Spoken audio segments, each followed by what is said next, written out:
Hello, loves. Welcome back to another episode of Flip the Script with Vic. It's your host, Victoria Nielsen. If you are listening and not watching the video, you're missing my smile from ear to ear because today's guest, Anna Gannon, is one of my favorite humans ever, and actually my very first intuitive mentor many years ago, who has really shaped how I show up in the world and also the integrity that I like to hold in all of my containers and just in myself. She is such a living example of what it means to lead from the heart. So thank you for being here, Anna. Yeah, thank you for having me. Like I was just sharing with you, it's just so good to be here with you and to see your face. So, Thank you. And we met, gosh, I think it was middle of COVID 2020.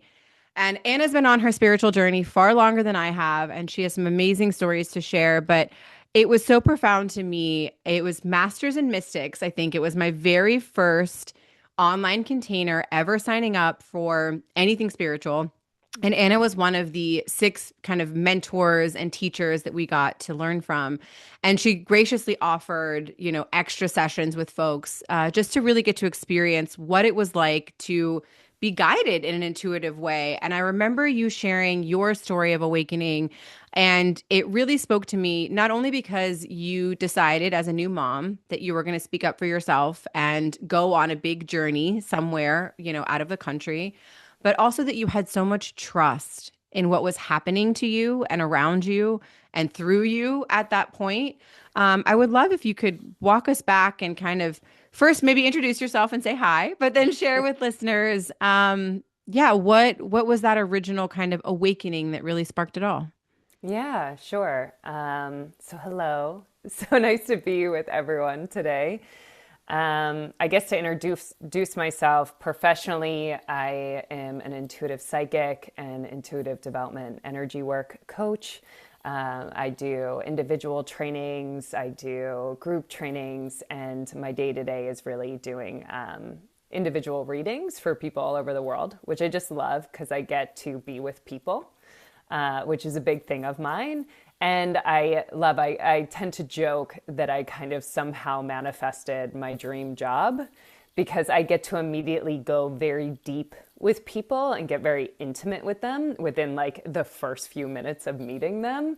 And there tends to be a lot of emotion and just connection in those readings that I just could have never dreamt of.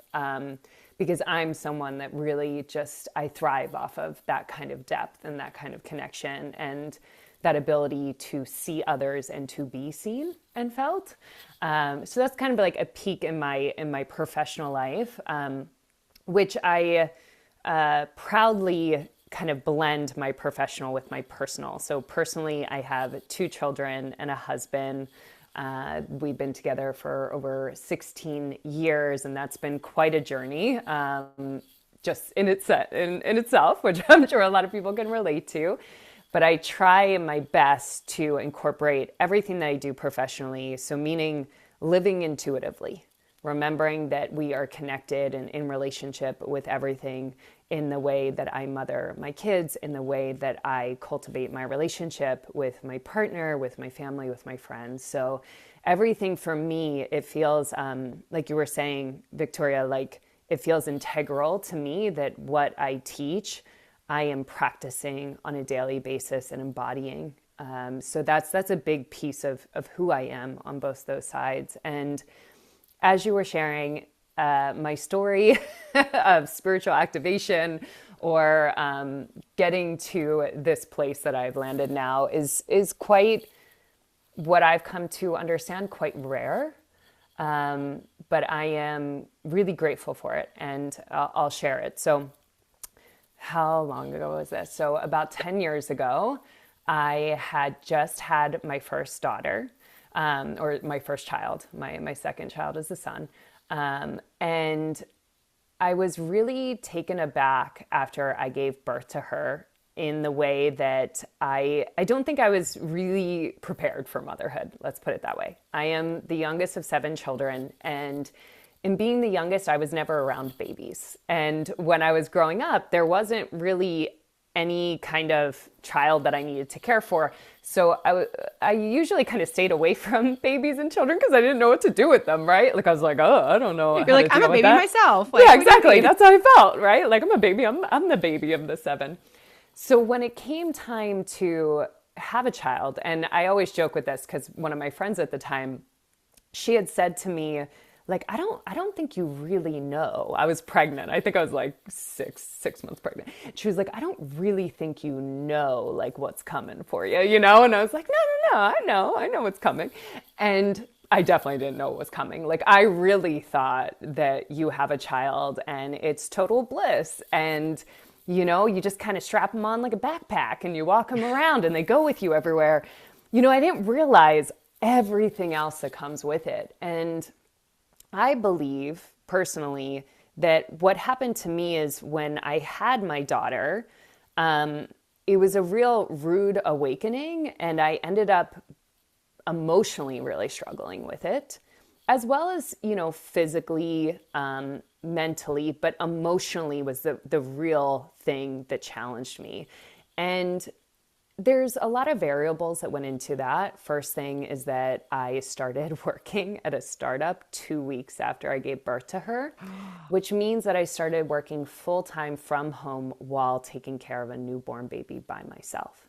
Anna, oh my God. I did that Yeah. in COVID and it was terrible. It is like really challenging. And I also have been lucky enough in my career, personally and professionally, actually, the last 10 years, to understand that there are absolutely some women, parents that don't have this experience. Like I have seen women run multi-million-dollar companies while having multiple children, working from home and doing this, you know, like they're baking a cake. Like it is just real easy for them. I just want to share, I was not that, right? So I was not that person. So the moment that I realized, oh my goodness, every morning at 7 a.m., my husband leaves and he doesn't get back to 7 p.m. at night. So I'm taking care of my daughter. And then the moment he walks in at 7 p.m., I'm literally handing her over and then going into the bedroom to get all the work done that I didn't get done. So it turned into like this never ending, everything bled into one another. Like I was working 24/7, trying to take care of her 24/7, while at the same time trying to take care of myself. So, you know, I tend to think of it as just a recipe for postpartum depression, which is what I went through for 9 months. And I remember after 9 months, the literal feeling as if my head was peeking up over water. Like all of a sudden I was like, oh, I feel like I can see and sense this other way of being that, like, it was the first time I could realize I had been underwater for 9 months. You know, I needed kind of that difference to go, Right, oh, that little perspective shift. I was like, yeah, oh. I have not been okay, right? And from there, fast forward like 5 months or so, when my daughter is a year old, I was running this podcast where I was interviewing mothers because I had helped to start this company called Expectful, which was a meditation app for women who were preparing to conceive, that were pregnant, and that were new moms. And I wrote actually something like 365 meditations for that app. It was super Is it still cool. alive, by the way? So the company got sold to Babylist, and I don't know if they still have the same meditations, but what's really cool for any like moms that are pregnant out there is that I wrote a meditation for each week of pregnancy that goes through connecting with the baby and the development that's happening at that time, which I just think is really profound in our ability to connect even deeper. Amazing. Yeah, it was super cool. And you know, that's the startup that I was trying to manage, working for full time while doing all of this. And what happened from there is that I ended up interviewing this one woman, this one mom, and her partner. His name is David Wagner. He's a spiritual teacher. And he posted, I'd followed him on Facebook after that. And I was like scrolling one day on Facebook and he had posted one spot left on my India retreat. And for whatever reason in that moment, I just looked at that and I thought in my head, I'm going to go. And by thought, I mean, in that moment, I clearly decided I'm doing that and there was no convincing me otherwise, right? This is happening. I'm manifesting it now. Exactly. And I think it's important just to note that, I just said I was working for this meditation company, creating all these meditations. At the time, I was also a yoga instructor for a few years by then. And from the outside in, I would probably look quite spiritual. However, I tend to tell people my journey has very much been body, mind, soul, meaning that I really integrated into my body ever since I was a young girl. I was an athlete. Then after I had my daughter, I really got seeped in meditation, the mind, understanding what the mind is. And then what I'm about to share you was the last connection of really amplifying, connecting to my soul. So I had a lot of ideas of what it meant to be spiritual. I did not connect with religion. I did not connect with the word God. In fact, I feel like I was like, just anytime someone said it, I was really annoyed by it. Same. And Same, yeah, honestly. it was a challenge because I grew up Catholic and I feel like what either I focused on or what I thought was shown to me more than the opposite was a lot of people putting all their faith, all their choice into God, which I'm putting in air quotes, and then not really having the ability to take responsibility for themselves, which has been a real part of my journey. So I see this one spot left on India retreat. I tell my husband that night I'm going. He thinks I'm joking. I'm not. And I end up going to India. Like I said, I have this aversion to the word God. However, that's all this teacher, David Wagner, is talking about the whole time. And so I end up on a retreat in India, which I felt very called to do. And I was like, I felt when I was there more frustrated than anything. Because I felt like I was stuck in this experience where someone keeps talking about God. And all I want to do is just check out and, take a moment to not have anything to do and not make any decisions, because the past year with my daughter was like fatigue of just decision overload, always having to think, what's for dinner? How am I feeding her? What's done? What's not done? Did I have enough time to do the work? I just needed a moment. And it felt like that moment was being filled by like my arch nemesis, God. You were like, oh, you thought you were going on a vacation. Just kidding. And isn't that Totally. how like spiritual awakenings happen? I feel like you're like, what the fuck? Oh, okay. Yes. And it's funny because I say this, joking, being able to look back on my own awareness, my own perspectives with a lot of levity, which I think is really important. But I also say it because I have found, and even remember hearing David say on this retreat, so I guess he had found that as well, that it tends to be the people that are the most skeptical, that are pushing back the most, that end up having a really activated experience. And what I've found personally and professionally is that the reason that is because when you are really invested in something like having a spiritual awakening, like Kundalini, right? Like people want to have Kundalini awakening. They want all their abilities open, right? But when you really want that to happen, you're so focused on the stories that you've heard about it happening that you're not really present for your own activation. Yes. That's so important. And I think sharing too that it's different than what you think it's going to look like. So different. And, I love that we're going to get into your story because I think what happened to you is what I think most people think happens, like when a Kundalini awakening occurs. And it's not. It can be, but it can be more subtle than that. It can be a completely different emotion. Like I know for me, I've had multiple Kundalini awakenings now, and the most recent one was actually very sexual and very like I'm in my juiciness. And that surprised me. And I didn't think they were connected, even though your Kundalini energy at the base of your spine, like spirals upward. It makes total sense.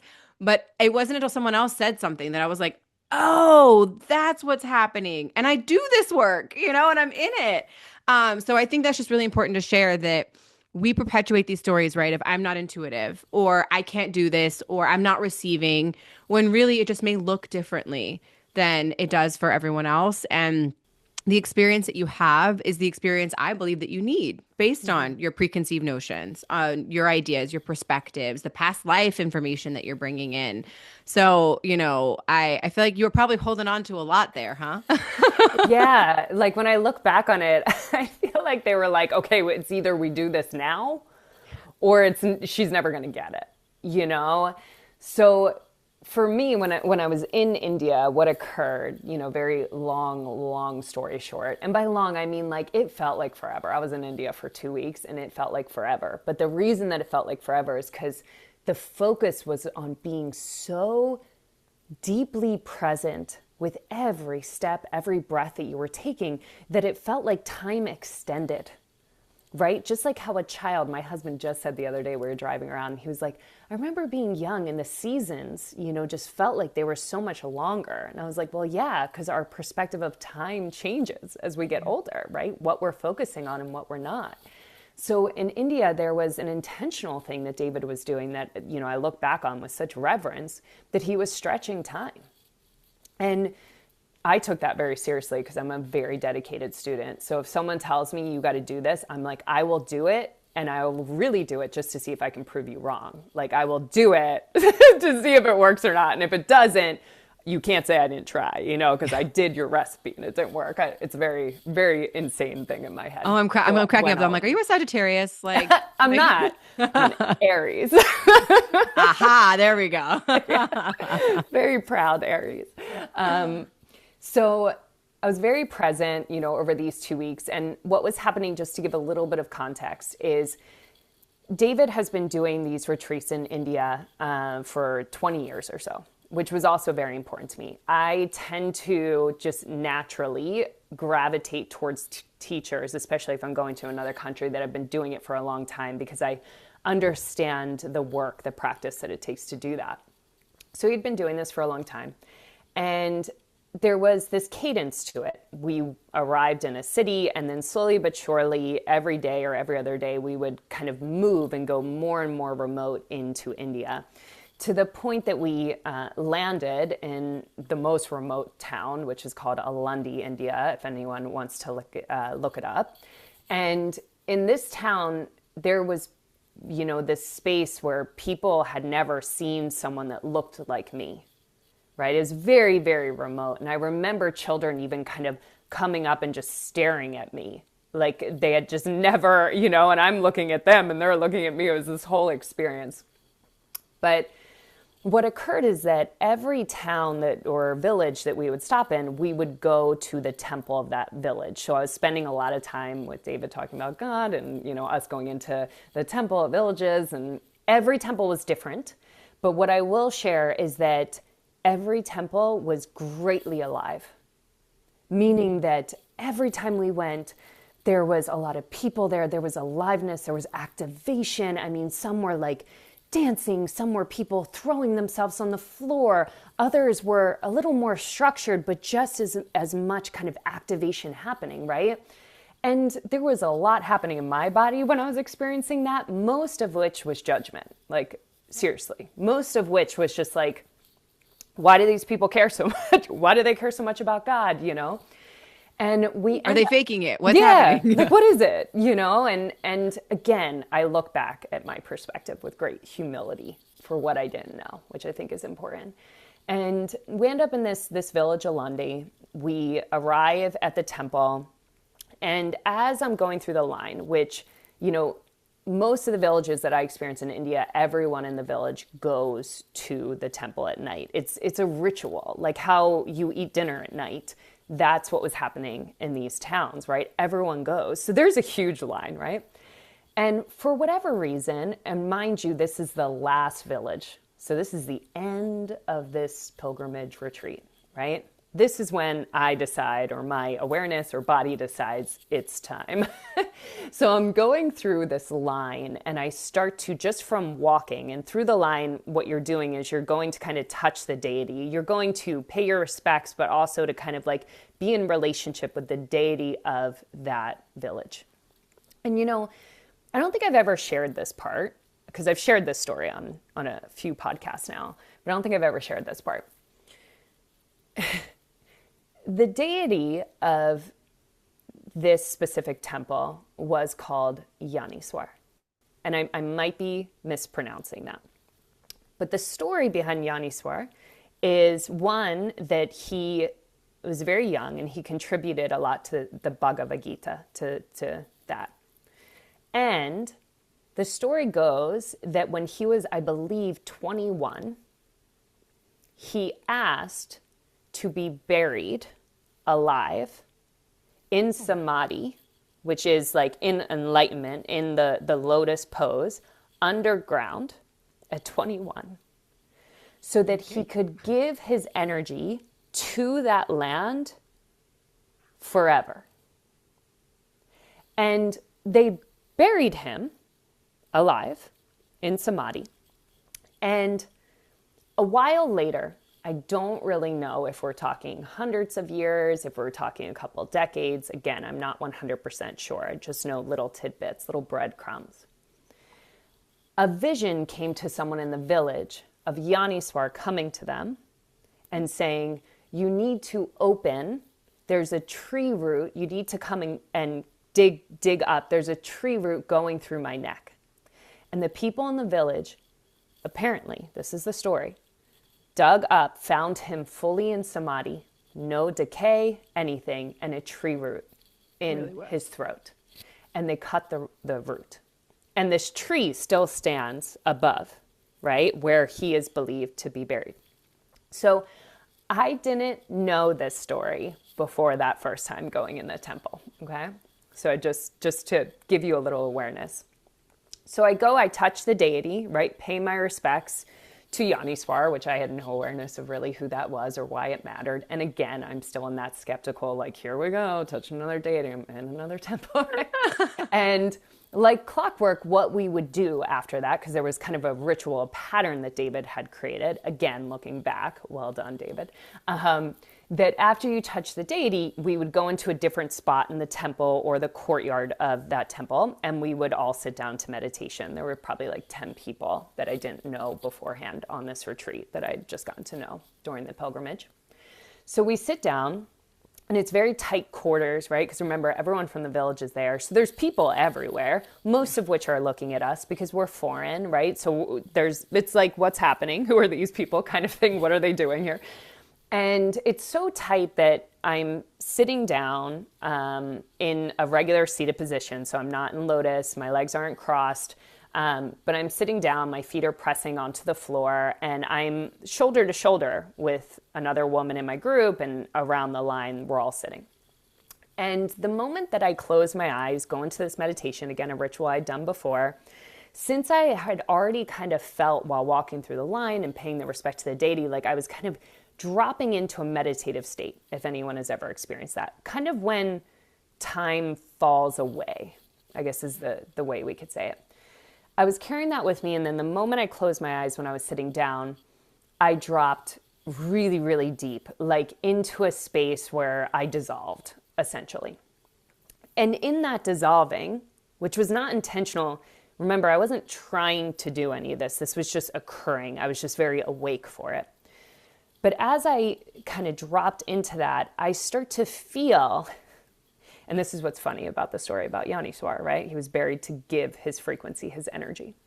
I start to feel the literal sensation of electricity come up through the bottoms of my feet. I'm not wearing shoes. You don't wear shoes in temples. You leave them outside in India. I feel this electricity go up through my feet, through my ankles, through my calves, through my knees, my thighs, my hips, up my back, and then kind of drape over my shoulders, right? And when I say that I mean electricity, I don't just mean one sense of this slow-moving electricity that beautifully and gracefully moved up my body. I mean a jolt. That's literally the noise I could hear in my body, right? And the moment that jolt happened, immediately after there was another, and it just kept happening, right? So every 5 seconds, this electricity, less than that, every second, this electricity is vibrating up through the bottoms of my feet and then going over my shoulders, through my body, up and over my shoulders, right?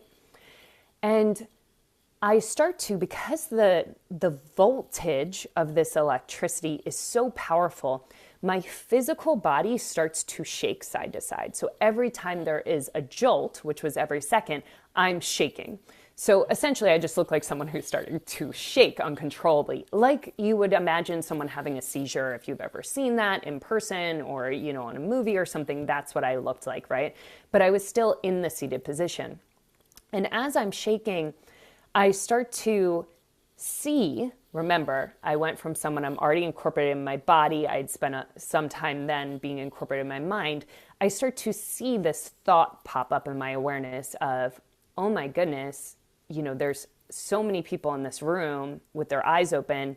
You look crazy right now. You're shaking. You need to open your eyes and come out of this. People are going to think all these things, right? So I see this thought, again, because I had awareness then to see the thought and understand that I had choice if I listened to it. And in that moment, I see this thought and this memory flies into my awareness of another person on the retreat, you know, maybe a week or a few days prior to this experience that I'm in, had shared that they were having some kind of an experience in the temple and they felt uncomfortable with, I guess, a movement or something that their body was doing, that they opened their eyes and they came out of the experience, right? And it shut it off. And it stopped, right? So for whatever reason, I have this thought and then I see this memory and then all of a sudden I go, oh, like in my awareness, I'm not going to open my eyes. And the moment what a badass. I know, really. I don't know who that Anna is, you know, but I look back on her and I just really appreciate her. You know, I think she was just a mother in that moment. She was just like, you know, like a mother bear. Like if I'm there and I left my 1-year-old daughter to be here, I'm all in. That's I'm going to get everything I can out of this. Exactly. Like I am all in, right? So the moment I make that choice to not open my eyes, and I think this is a really important to say, like thing to just reiterate what I just said. The moment I made that choice, because choice is a really big part in all of this, instantly when I chose I'm not opening my eyes, that electricity shifted. It went from going up through my feet to my shoulders to now vibrating all the way up through my neck and to my head, right? Sorry, I just wanted Is it micro orbiting almost? Like as you're talking, I'm feeling like it's like the Kundalini micro orbit where it's going up and around and up and around. For me, from my memory, it was just straight up. So it was whoop, whoop, whoop. So just one line, one current of electricity, but straight up the body, right? So I didn't feel that down loop yet. Okay. Yet is a key word. Yeah. So all of a sudden, you know, this electricity now is building and building in my head. And when I say, you know, building my head, I really mean it. Imagine that you are being what feels like electrocuted. You know, often people will be like, but what was the sensation? And I'm like, electricity, right? Like, I really mean it was, you know, I really mean that we are all electromagnetic. And it's not like we're walking around with our awareness on that specific part of ourselves. This was a moment where all of my awareness went whoop, right into the electrical circuit that is our body. And it was all I could feel was the electricity, right? So it builds and builds in my head to the point that, you know, you might imagine that I was like, if I stay in this, my head is going to explode like a watermelon under pressure. You know, like it was so intense. But again, what happened is I see this thought whoop, pop up in my awareness. Your head's going to explode. You need to open your eyes and come out of this.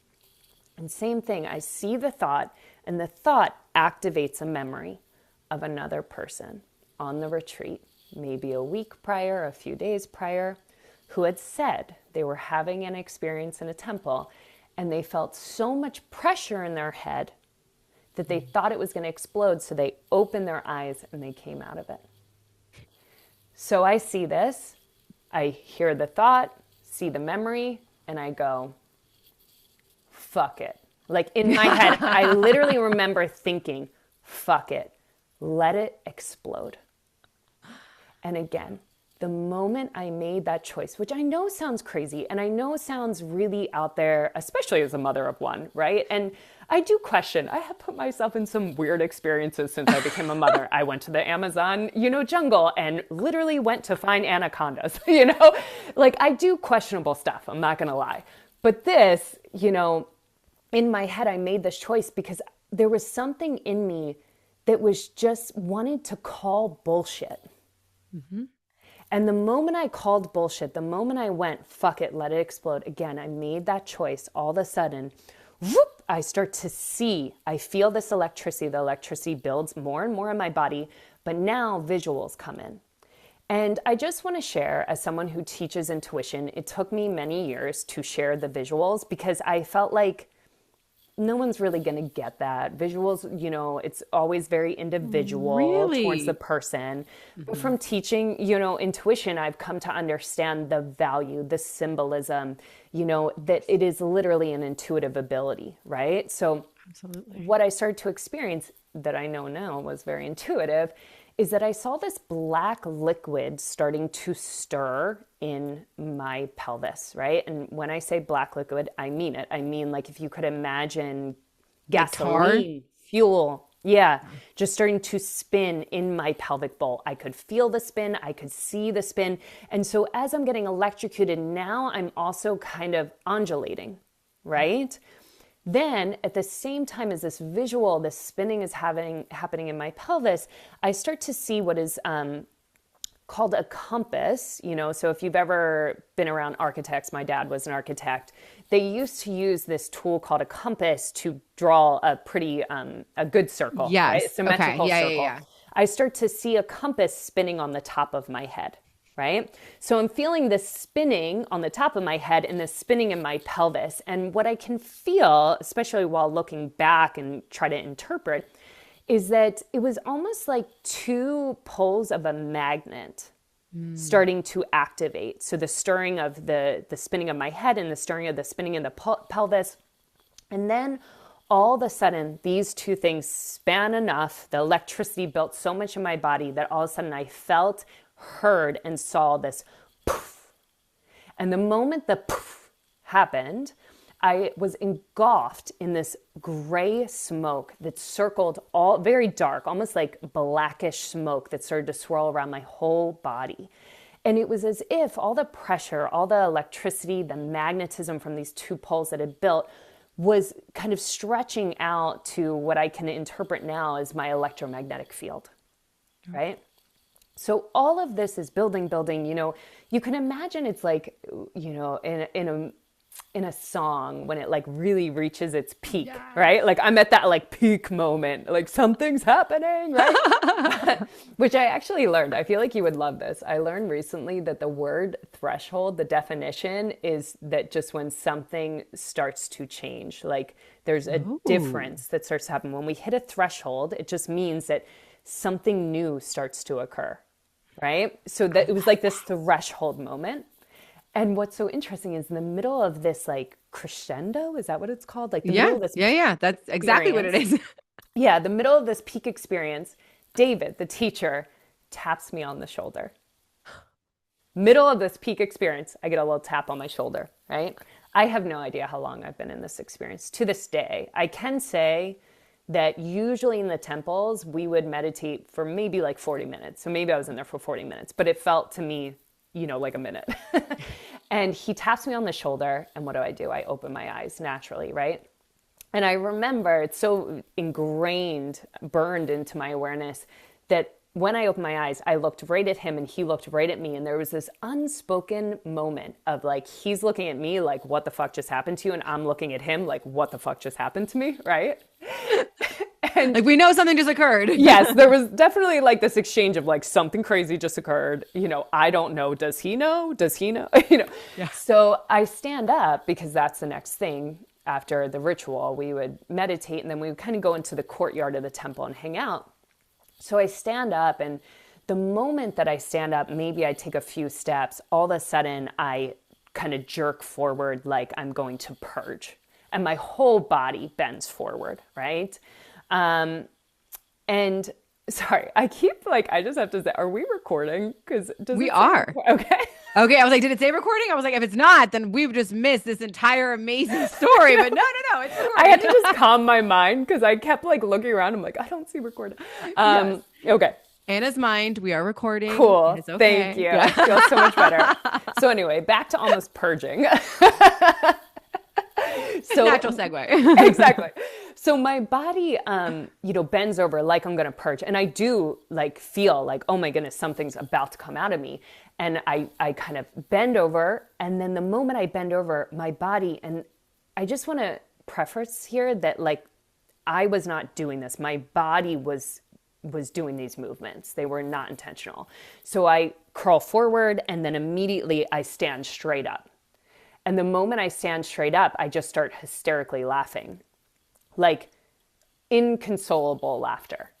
And I'm walking around and, it's kind of serious in a temple, like to laugh is, so I'm like feeling very uncomfortable because I feel I have lost complete control over my body, my emotions, my mind, it felt like I was crazy almost immediately. And then I fall silent. And everyone that night, I remember, in the group was like, kind of like, what happened to you in that temple? Like, I saw you shaking. What was going on? And I'm just like, I can't talk about it. Like, I can't, no. Like, there's no, I don't have words. And everyone's like, but what? I could feel you. And I remember one of the women who was sitting next to me when I was going through that, she felt the shaking. And she was like, oh my God, I have like total meditation envy. What's happening? And I'm like, I can't talk about it. So it wasn't until, and I forgot to say this. Even though I opened my eyes, I was still getting electrocuted. So when I stood up, when I walked around that whole evening, I was still getting electrocuted. I went to bed that night, I was still getting electrocuted. And I remember having the thought when I was going to bed, I'm going to wake up and everything's going to be fine. I'm just going to wake up and then I wake up and I'm still getting electrocuted. And I'm like, okay, I need to eat. Like I'm going to eat and everything's going to be fine. You're so calm. I feel like if this was still happening to me, I'd be like, what is happening? I am going crazy. Like, yeah, I do have to say, I tend to be very calm under pressure. It's a part of me. And the only reason I know that is because my husband is the opposite. So like when something like, happens that's uncertain or out of nowhere, it's just very comical because I get calmer and he gets really, more hysterical. Totally. Right. So that is a part of my nature, I would say. But we wake up the next morning and we kind of sit in what we would normally do. We sit down, kind of talk about the night before. And that's when David starts to talk about this word Kundalini. And maybe he had talked about it before. This is just the first time maybe I'm actually listening, who knows. But all of a sudden he's like talking about Kundalini.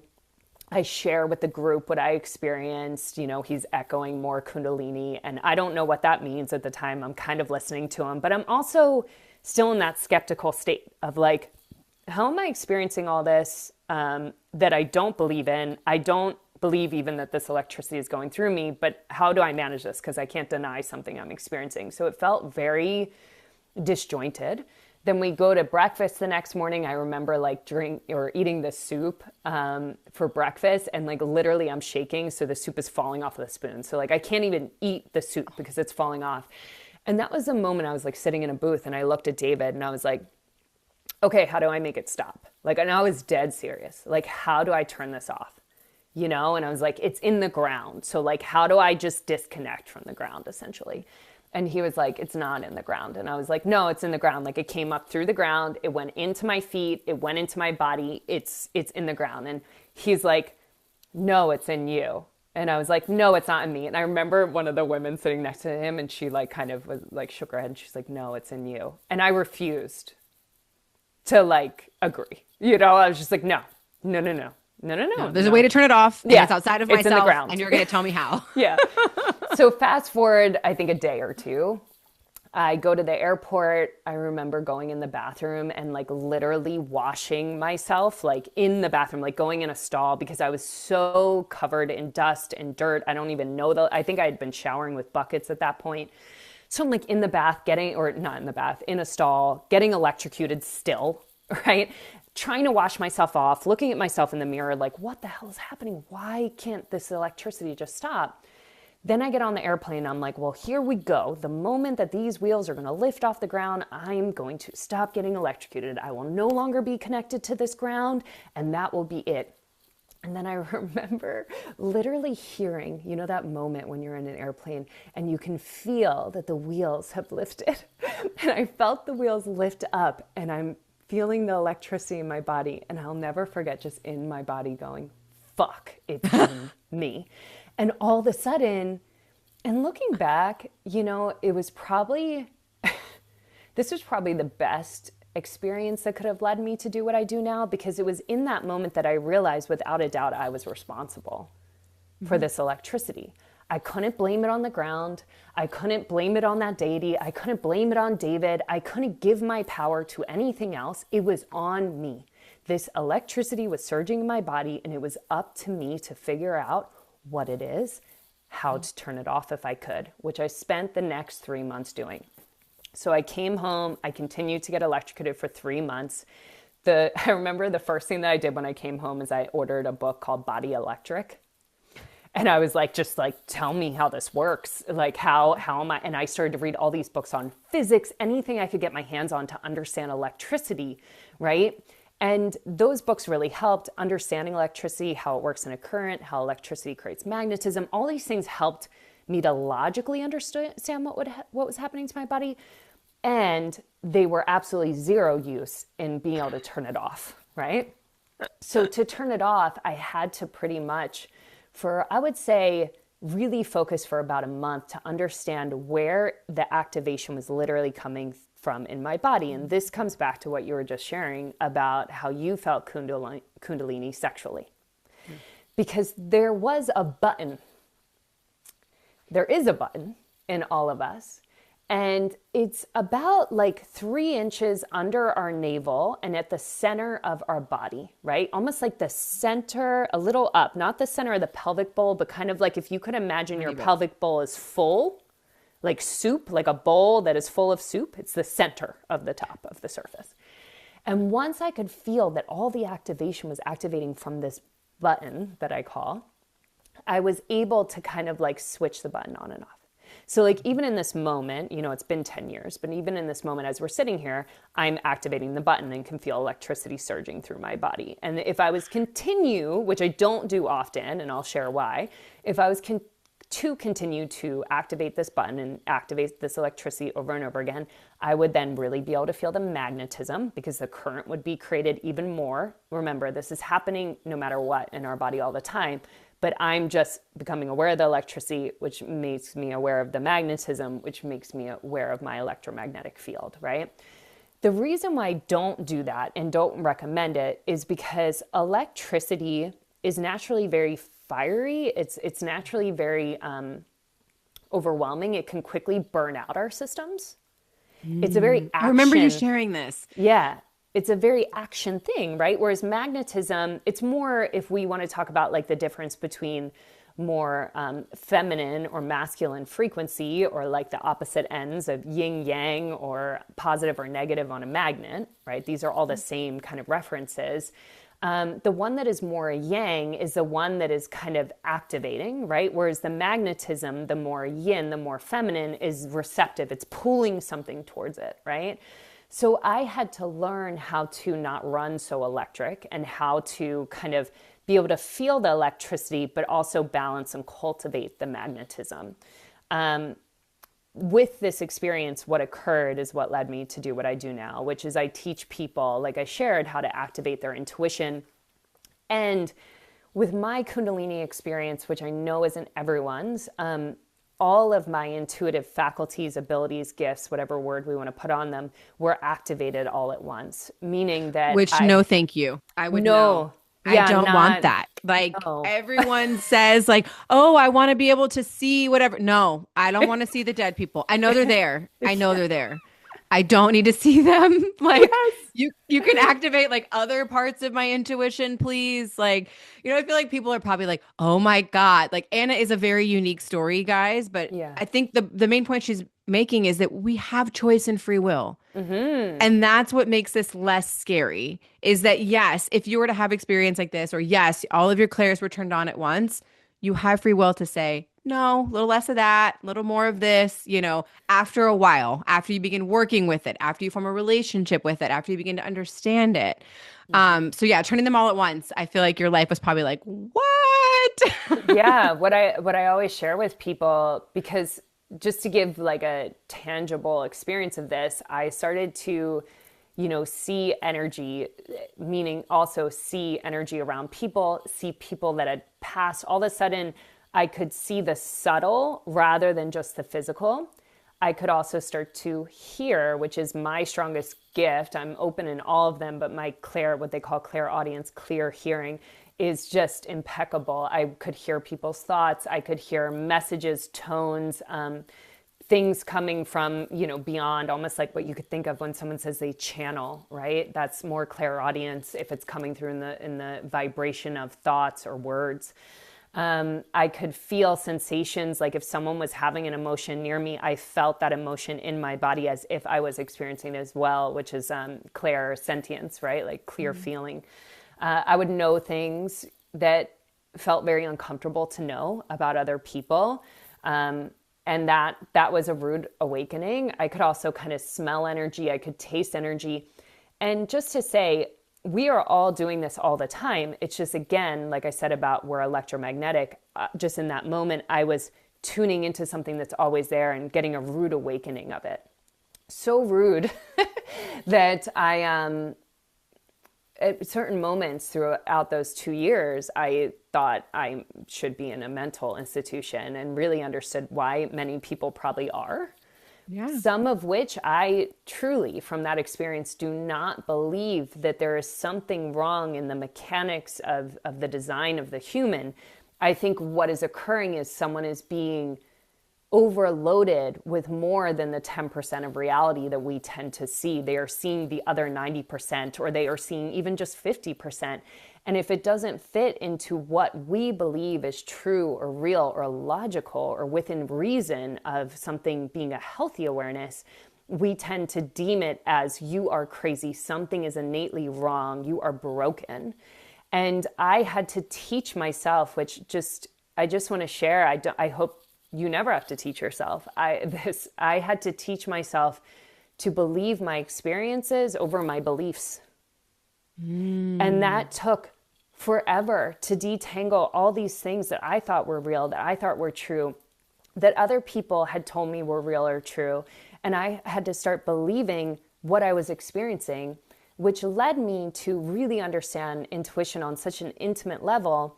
And if there was meaning as to why I was blasted open or activated in this way, and why I've come to teach people about these abilities, I believe that I experience all of these and had that experience so that I could sit with people when they are activating any of these gifts or all of these gifts and understand what they're going through. I Oh, can really see them, absolutely. You right? blow my mind, like in sessions when I was doing stuff and you'd be like, you're moving too fast. And I'd be like, what? And but you were like, I can tell what you're doing. Like I know. And we're getting close to the time here, and I hate to even wrap it up. I feel like we need a part two, but I want people to understand that they can do this too. And that actually tapping into your intuition and your clairs, even if they're not blown wide open, is what's going to help you ground your energy on this earth, Mm-hmm. help you be more of yourself. I think of all the things that we did together, one of the lessons that you really drilled home for me was you have to ground. Like you have to ground. None of us are as grounded as we think we are. Like you have to call your energy in from the earth, from the heavens, like bring it into your vessel, because then you're fully present with what you're hearing, seeing, feeling. And I start my day, not every day, but most days with that same meditation that you taught me. And it's the same one, honestly, that I teach my clients because it helped me so much to understand that every day my energy is different. Every day I'm going to feel different things, but that I'm also shaping that reality. And to your point, discovering what's true for me. And when you said you had to unravel those stories, I really felt that so deeply because I feel like that's the journey that we're all on is to unravel all the stories that we have been told to then figure out what is true for us and what is our reality. And I think that's why you're able to come with such compassion to everyone around you, because you're like, I've been through that. I know what it's like to experience that. And it doesn't make you broken. It doesn't make you weird. It doesn't make you different. It makes you human. Yes, exactly. Yeah, and the practice that you're referring to is called Tree of Life, and I actually learned it from my one of my mentors, Maureen Pelton, and she was a huge part of my journey and experience. And when I was blasted open, she is the one that really taught me how to harness these abilities, how to do all the things that now I teach, right? How to clear energy, how to ground, how to embody, how to exchange energy. Because without that, I was just what felt crazy, right? It was a wild experience. So she really helped me to hone those gifts. So I love that you're passing them on, and just wanted to say her name in such reverence for her. And you touched on like, this is something that anyone can do. And I agree, grounding, earthing, definitely something to look into. It essentially just means you go outside and you put your bare feet on the ground. And one thing that I would like to share is just, remember that at one point in our existence, humans were walking on this earth with their bare feet. And just think about all the information that we lose from having shoes on and not tapping in and really feeling and sensing, just like we use our hands to touch something. When I'm shopping for clothes, I'm like the craziest person ever. I'm literally just touching, like I'm just scanning and touching. And if I don't like the way it feels, I'm not even gonna, pull the shirt out to see what it looks like, right? Like we get so much information through touch, and that same thing is happening with our feet. The other thing that I wanted to share is intuition, and being able to activate your abilities is really just about where you are putting your attention and really where you're cultivating relationship. Mm-hmm. So I'm sure if you've ever liked someone, like your partner, right? I'm sure when you guys met, you were like, well, I want to put some focus here, like I'm kind of into this guy, and like I'm going to put my time there, and like I'm going to think about them, and when we're together, I'm going to be super present, and I'm just like, all these things that we do when we're in relationship, we put our focus, our attention there, and then we learn and we grow and we connect. It's the same thing with intuition. If you want to cultivate your intuition, perfect practice, go outside. If you want to add something, do it barefoot so that you're grounded. But take a moment to start talking to a tree. And then notice, when you greet this tree, do you see some kind of color? Do you maybe hear a response that feels like it's just coming out of your own thought? And even if it does, go with it, right? Do you smell something that comes through? Do you feel an emotion when you put your hand on the tree? And yes, I know what I'm saying sounds like make-believe. I know it sounds like child's play, and rightfully so. That's because that's what it is. When you were a child, you were not living in your logical brain. You weren't walking around thinking that everything had to make some kind of sense. It didn't have to be logical or fit into some box. You were just in experience. You were experiencing things. And that's what intuition is. And why I believe it's a huge, huge thing of our future. Because the logic and knowledge and the things that information is at our fingertips. You put anything into ChatGPT or whatever the hell it's called, in a second you get it back, right? You get all the information back. But what we're losing is the sensation, the experience, the wisdom, right? So I believe that the future and what people are going to really want and yearn for is connection through visceral experience, through their body, remembering that they're connected to everything. So yes, intuition is right at your fingertips. You can practice it anytime. It's not woo-woo, it's play, it's experience, it's deep, deep attention and focus and relationship building. So just wanted to throw that out there, because I know not everyone can afford a training. I know not everyone can go get a reading. I know maybe a book isn't enough. So focus on experience, focus on just your day-to-day. What are you talking to? Who are you greeting? And how are you creating relationship with that? I hope that makes sense. Does that make sense? No, that makes total sense. And I think it's Okay. a beautiful way to end, because anything that you put your attention towards grows, right? Yeah. So whether it's good, whether it's bad. And Hmm. I think that's just a good reminder for everyone that we can continue to grow the relationship with ourselves when we stop long enough to actually listen and Hmm. maybe get quiet enough to hear what the tree has to say, what the wind has to whisper, what our feet are telling us today. Yeah. So I feel like we have to have a part two. Like I could just talk to you forever and truly, truly thank you for putting me on this path and opening my intuition and helping me help others. A lot of what Anna taught me is passed in the first week of Akashic Awakening, my 4-week group program that starts here February 16th. We will start at the root, go all the way to the heart, really experiencing the sensations in the body, and getting into right relationship with our intuitive senses and with ourselves. So thank you so much, Anna, for being here. Those that are listening, please share, like, rate, review, spread the word so that others can get these free trainings essentially, when and where they need them. So thank you guys for being here. Be good to one another. I love you.